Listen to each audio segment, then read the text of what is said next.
Hi everyone and welcome back. First and importantly, Happy New Year. As we'll discuss, 2024 wasn't the easiest year, so here's hoping for an improved 2025. For those of you who don't know me, I'm Chris Halstead, Managing Director of Sales from Brown Harris Stevens, Connecticut. And each month I come to you with a recap of what's going on in the real estate market in Lower Fairfield County. Given last month was the end of the year and also marked the end of the fourth quarter, we'll make sure to touch on some broader Q4 findings across these 12 towns down county. As always, and before I get to the numbers, I have the great pleasure of introducing you to one of our fabulous listings. This month, I'm coming to you from the beautiful hamlet community of Rowayton. Known as one of the more spectacular coastal villages in Connecticut, Rowayton has become quite the popular address. And today's listing here certainly doesn't disappoint. I'm here in Unit C at 143 Rowayton Avenue, the incredible new condo project called Water's Edge. This two-story home is the last available of 4 waterfront condos designed by award-winning architect Bruce Beinfield. This 3,400 square foot, 4-bedroom, 4.5 bathroom masterpiece is designed in a modern coastal aesthetic and oozes luxury. Available through our own Nancy Dock team for $4,650,000, this is truly a rare and awesome home. For more information, please be in touch with Nancy and her team. All right, now let's get to it. For those of you who tune in frequently, it will come as no surprise that our top story this year has been the lack of inventory. Our numbers have suffered considerably, and that stress has had a dramatic impact on our market. Well, Q4 was no different. The number of available homes this quarter was down 8% year over year, and the number of new listings also fell by 8%. Looking back to 2019, our last pre-COVID year, we're down an incredible 77%.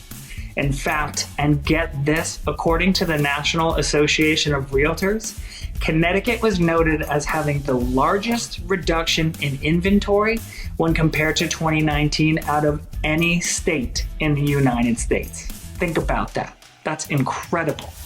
Now, despite that storyline and the inventory constraints, Lower Fairfield County closings actually realized an increase. The quarter clocked in 1,235 house and condo closings, up 5% from the same quarter last year. But don't get too excited. Despite being up 5% from last year, those 1,235 closings still mark the second lowest for the fourth quarter since 2012, following the Great Financial Crisis.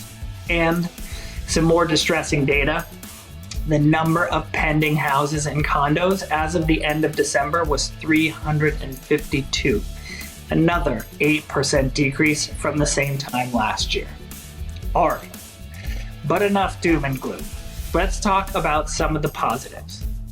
The velocity of the market is still at a breakneck speed, a testament to the ongoing demand. Accelerating from last year, the average days on market for combined house and condo closings dropped to just 46 days, making an all-time fourth quarter low and a 21% decrease from 2023. And the average list to sale price ratio for both houses and condos topped 102%, with 53% of the properties selling above the asking price and an additional 11% closing at ask. In addition to closings happening quickly, they're also coming in at very strong numbers.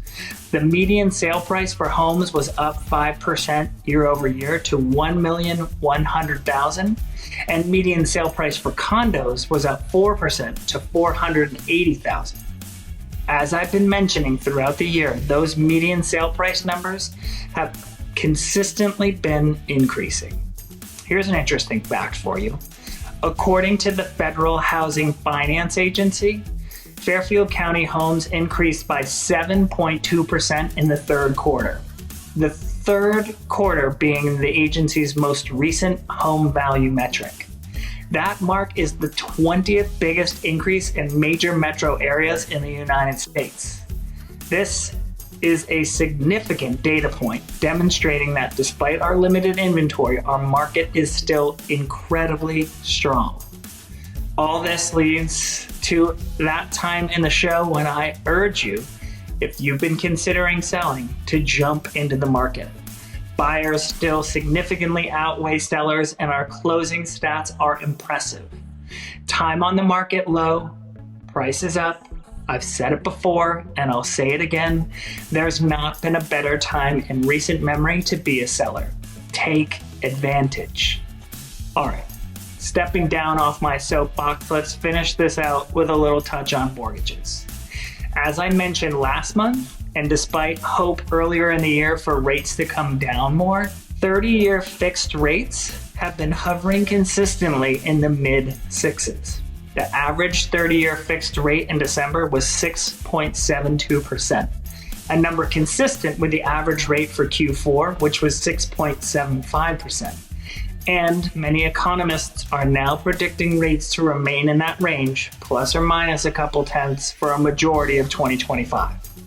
Now, it'll be interesting to see what this means for sales in 2025. But my interpretation is that predictability is a good thing.